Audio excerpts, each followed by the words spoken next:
Sejam muito bem-vindos. Eu sou Tatiana Maia, professora da Escola de Humanidades do PPGH PUC-RS. E eu sou Leonardo Fetter, doutorando pelo PPGH PUC-RS. E esse é o podcast Tem Profissional da História aí?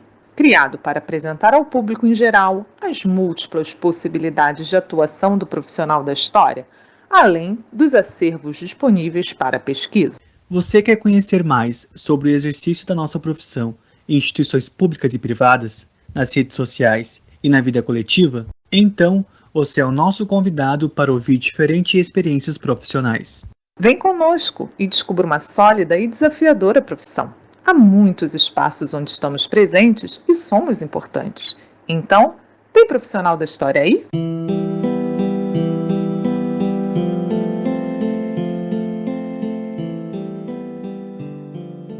O nosso entrevistado de hoje é o professor Hélder Volmar Gordim da Silveira. Hélder é professor do curso de História e do Programa de Pós-Graduação em História da PUC-RS. Possui graduação em História pela PUC-RS, graduação em Ciências Jurídicas e Sociais pela Universidade Federal do Rio Grande do Sul, mestrado e doutorado em História pela PUC. Suas áreas de experiência são em História da América Contemporânea e História das Relações Internacionais no Brasil, trabalhando fundamentalmente com as relações políticas Argentina e Brasil. Muito obrigado, Hélder, por sua participação no nosso projeto.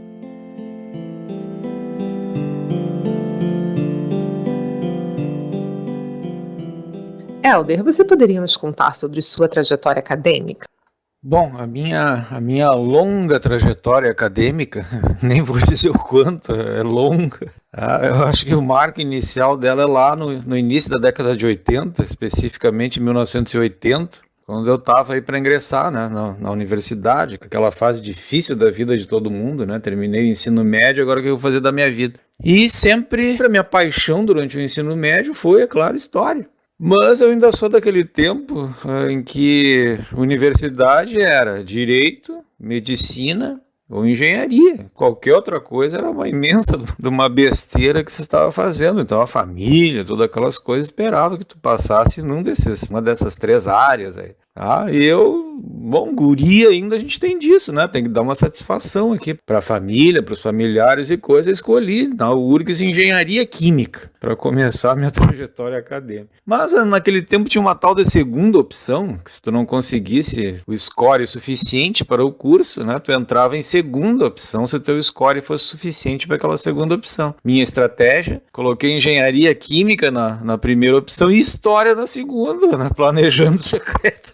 Eu não vou conseguir Engenharia Química, era o curso mais procurado da Federal naquele tempo, e entro para História agora, foi o que tínhamos para o momento. E aí passei em Engenharia Química e fui obrigado a entrar na Engenharia Química. Não que eu não gostasse de matemática também, gostava também dessas áreas exatas aí, mas enfim, não era o meu sonho, assim, né, tinha aquele lado mais fundo, né. Então, aí acabei entrando, gente, em Engenharia Química, né, fiz aí metade do curso, mas sempre com aquela coisa, história, como é que eu vou fazer para passar para História? Aí, a partir de um certo ponto, comecei a fazer junto, por isso que eu entrei na PUC aí, tá? Porque eu fazia Engenharia Química na URGS, com os horários malucos aí das federais, todo dia, mais parte da noite, e a PUC, como era uma coisa, um turno mais certo, comecei a fazer junto, os dois cursos, loucura, né? Engenharia Química e História na PUC, aí, bom, entrei no curso e, óbvio, a paixão aflorou mais ainda. E aí, teve aquele momento que eu tive que dizer pra família, tá, que eu ia deixar a Engenharia Química fazer História. O pessoal achando que eu estava só me divertindo ali fazendo História.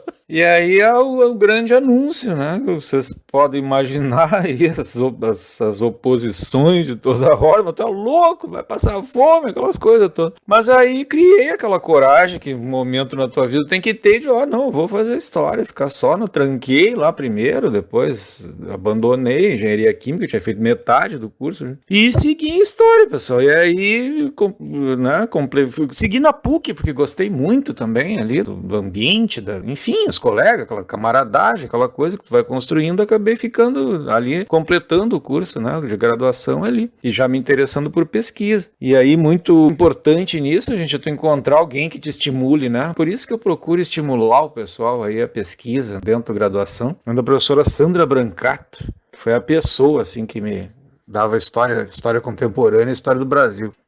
Não quer pesquisar, coisa e tal, me aproximou desse campo aí. Naquele tempo ainda não tinha bem esses projetos assim de iniciação científica, era uma coisa muito mais informal assim com o professor. Tá? Tu já trabalhava assim, já pensando num projeto de mestrado, uma coisa assim. E aí eu me interessei, né, gente, por relações internacionais, que a Sandra Brancato trabalhava, né? Eu também gostei da área e bolei um mestrado aí na área. Comecei a trabalhar também no ensino fundamental, né, gente? Que isso é uma coisa que eu acho que a gente não escapa muito. Trabalhei 15 anos aí em ensino fundamental, fazendo de novo as duas coisas. O mestrado, tá? Que eu ingressei, e trabalhando aí 30 horas, cheguei a trabalhar em ensino na prefeitura de Porto Alegre e na prefeitura de Alvorada. Passava os dias aí dando aula e fazendo o mestrado, né? E sempre o que te move a tudo isso, né, gente, o que eu falo sempre aí pro pessoal é a paixão pelo negócio. Sem isso não tem como. O amor que tu tem mesmo pelo tema, aquilo te entusiasmar, te motivar, tá? Senão não tem como. A nossa área não tem como, se não estiver baseada nesse entusiasmo aí, não tem como. E aí segui, enfim, meu mestrado, meu doutorado. Um momento também aí, a gente tive que fazer a escolha, né? Abandonei o ensino, era uma carreira pública, muito boa naquele tempo, mas aí vem aquela coisa de novo, aquelas opções. A PUC me ofereceu aí dedicação exclusiva, chamava T40 naquela época, era 40 horas, tem que largar teus vínculos com o ensino público aí, foi uma decisão difícil, já 15 anos, né, pessoal, de ensino público aí, foi outra grande opção da minha vida, aí fiquei inteiramente na PUC ali construí então a minha carreira, aí cheguei ao pós-graduação, coordenei o pós-graduação durante 6 longos anos aí, enfim, foi por aí, assim, o meu caminho. Teve um momento também que inventei de fazer um curso de Direito, me graduei em Direito também ali na URGS, aquela coisa, né, aquele temor de ter uma segunda opção, caso as coisas não derem certo, mas acho que felizmente eu posso dizer que deu certo aí essa minha, como eu disse, longa trajetória acadêmica.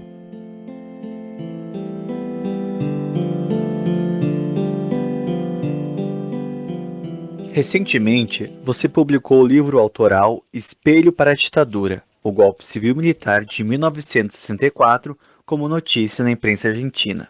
Como foi essa pesquisa? Quais foram seus objetivos?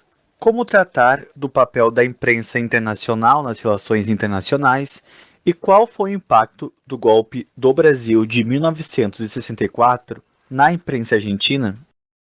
Esse livro, Espelhos para a Ditadura, que saiu agora aí no comecinho de 2022, acho que dá para dizer que ele é uma conclusão, assim, gente, ele é o resultado mais ou menos final aí do meu último projeto de pesquisa que eu comecei a desenvolver aí, acho que há uns 8 anos e meio atrás, que seguiu, na verdade, uma linha que eu sempre desenvolvi aqui no POS, que foi dentro das relações internacionais, as relações políticas do Brasil com a Argentina. Foi sempre o meu grande mote assim, de pesquisa. Foi as relações Brasil-Argentina aí ao longo do século XX, mais especificamente na segunda metade aí do século. E esse projeto, gente, ele nasceu assim com essa indagação, né, dentro desses anos 50, 60 aí, com os quais eu trabalhei mais ao longo da minha trajetória aí de pesquisador, surgiu dessa indagação, assim, né, daquela velha proposição que se tinha, né, o golpe no Brasil em 64 foi o grande paradigma, né, foi o golpe inicial aqui, dentro de toda aquela conjuntura de Guerra Fria,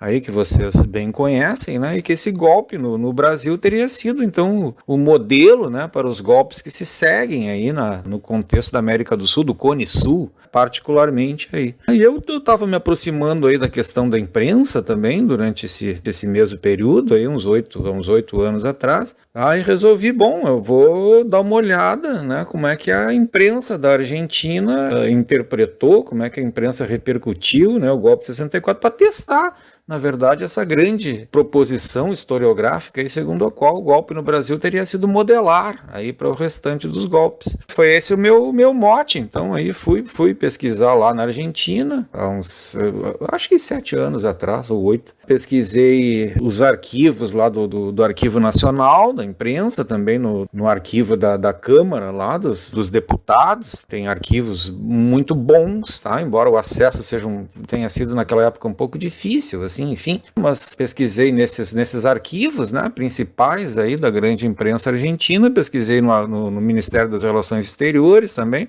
e naquele esquema, né, gente, que às vezes, né, como quando tu trabalha e quando tu leciona junto, assim, né, a pesquisa foi muito entrecortada, assim, porque eu conseguia ir 10 dias, eu ia de 10 em 10 dias, assim, acho que fiz umas 3 ou 4 missões, vamos dizer assim, de pesquisa para coletar o material aí dos jornais, das revistas e do Ministério das Relações Exteriores. Aí fui montando, né, o projeto. A gente tem que, como se exige muita produtividade, né, gente, não dava para dizer assim, olha, esperem 7 anos aí que eu vou fazer um livro. A gente não consegue fazer isso. Tu tem que ir publicando, né, os resultados parciais para poder contar teus pontinhos lá nessa coisa, né, enfim, nem vamos entrar no assunto aí da produtividade acadêmica aí. Então esse livro, ele foi assim, por isso que eu disse que ele é o resultado final, gente, porque nele eu consegui finalmente parar e dar um enlace aí para essas produções parciais que eu fui fazendo, assim, publicando parcialmente os resultados aí, às vezes por órgãos, às vezes por períodos, né, que eu pesquisei os 2 grandes jornais da Argentina, tal, o Clarín e o La Nación, e as principais revistas aí, os semanários do período, né, com a revista ícone Primeira Plana, que é, acho que na Argentina e talvez para o Brasil, o grande modelo de semanário, assim, de análise um pouco mais profunda dos fenômenos políticos. Então articulei nesse livro aí, pessoal,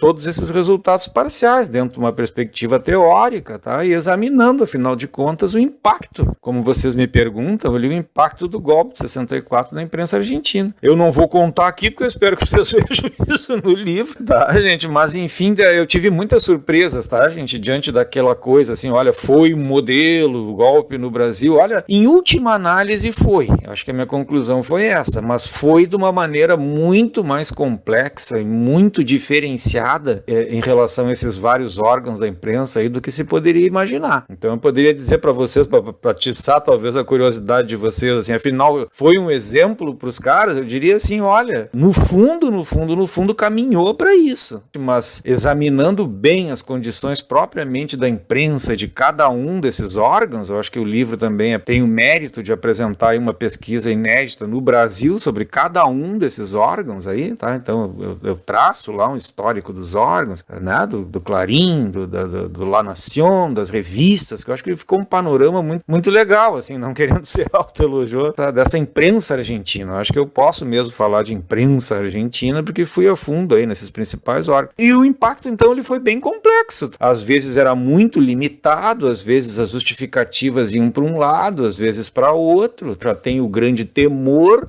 por parte da imprensa de uma ditadura. Ao contrário do que se pensa, o respaldo da imprensa que houve efetivamente dessa grande imprensa para a ditadura, ele é muito marcado pelas condições da própria imprensa, tá, gente? É óbvio que os caras não podiam apostar num projeto de ditadura, então o exemplo, vocês entendem? O exemplo é bem mais complexo, assim, nesse campo do que a gente poderia imaginar. Por isso que eu espero que vocês deem uma olhadinha no livrinho aí, tá? Que eu acho que ficou, afinal de contas, ficou bem razoável aí dentro desse tema, né? O impacto do golpe de 64 na imprensa da Argentina.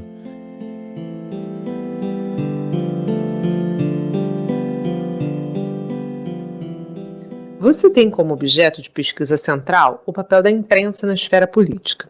Pode nos falar mais sobre a relação entre imprensa, política e relações internacionais? A imprensa na esfera política, ela se tornou, na verdade, o meu objeto principal, assim, de pesquisa nesse último projeto que eu desenvolvi aí ao longo desses últimos anos, que na verdade eu não trabalhava, passei a maior parte da minha vida acadêmica aí de pesquisador, não trabalhando propriamente com imprensa, né? Até esse período aí desse último projeto, eu trabalhava principalmente com documentação diplomática, oficial, e com o que eu chamei, assim, de intelectuais diplomatas. Era os meus objetos, as minhas fontes básicas, assim. Mas eu sempre trabalhei, eu acho que foi isso que me conduziu aí, afinal de contas, à imprensa, nesse último projeto que eu desenvolvi. Eu sempre trabalhei muito com a noção de ideologia, que é, em última análise, assim, como esses discursos, tanto o diplomático quanto desses intelectuais diplomatas, como eu chamei, né, como é que esses discursos se entrecruzam com relações de poder nesse campo aí da esfera internacional. Como é que o discurso articula e desarticula relações sistemáticas aí de poder ou de assimetrias de poder nesse campo, tá? Eu acho que isso que foi me conduzindo, assim, cada vez mais à imprensa, que veio vindo aquela ideia, assim, olha, não tem um maior articulador e desarticulador de discursos ideológicos do que a mídia, particularmente a imprensa escrita. E nesse salto aí foi muito importante, eu tenho que mencionar que a minha parceria com o então orientando de doutorado, hoje coordenador do programa de pós-graduação, o professor Luiz Carlos Martins, que sempre trabalhou com imprensa, e eu comecei a discutir com ele o projeto dele, né, de imprensa aí no Brasil, e fui também de, olha, o negócio aí, né, sobretudo em relações internacionais, porque assim, como é que a ampla maioria, como é que a esmagadora maioria das pessoas num país tem contato com o mundo exterior? Obviamente que não é através do discurso diplomático propriamente, isso que eu pensei, nem propriamente da obra aí dos meus intelectuais diplomatas, é através da imprensa, através do noticiário, né, das notícias que essa imprensa constrói acerca do mundo, né, das visões que ela propaga acerca do mundo exterior. Então foi isso que me conduziu um pouco a esse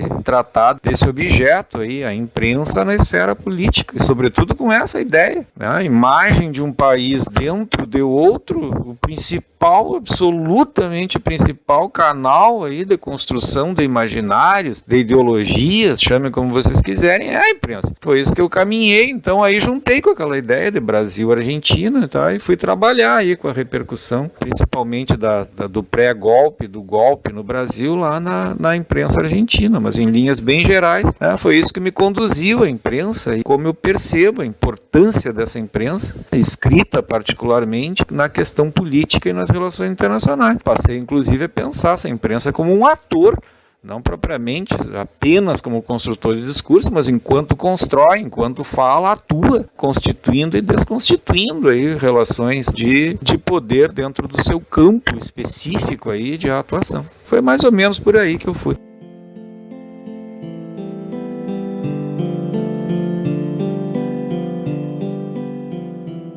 Por fim, Helder, o que você diria para os jovens interessados na carreira acadêmica? Eu começaria dizendo, jovens interessados na carreira acadêmica já têm o principal, o interesse. Então, essa é a base, né, que vocês têm que ter aí para almejar e para seguir nessa trajetória aí.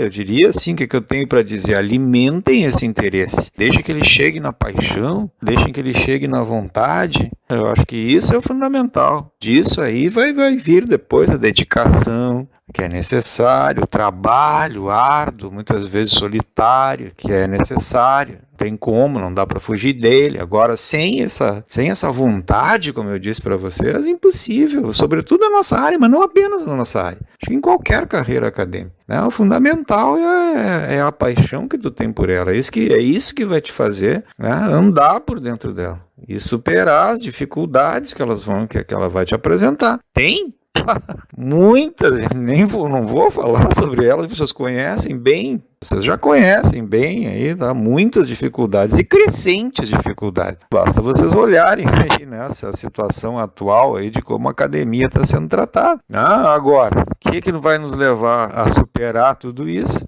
Não tem como, gente, é a paixão, é a tua vontade, o ânimo de ficar, né, de permanecer, de brigar aí pelo negócio, sobretudo e cada vez mais. Acho que é isso que eu tenho a dizer. Se tu tiver essa base de interesse, de paixão, de amor pelo negócio aí, um dia tu vai ser bem velho aí, que nem eu, e vai olhar para trás e vai dizer assim, gente, acho que isso que é fundamental, eu não teria sido feliz fazendo outra coisa. Eu acho que isso é o que nos move, é o que justifica essa carreira aí, que, olha, de fato é difícil. Mas eu não vejo uma que, pelo menos no meu caso, possa dar mais alegria, mais satisfação, assim, em ter trilhado esse caminho aí. Tá, gente? Acho que é isso que eu teria para dizer para os jovens interessados aí na carreira dentro da academia.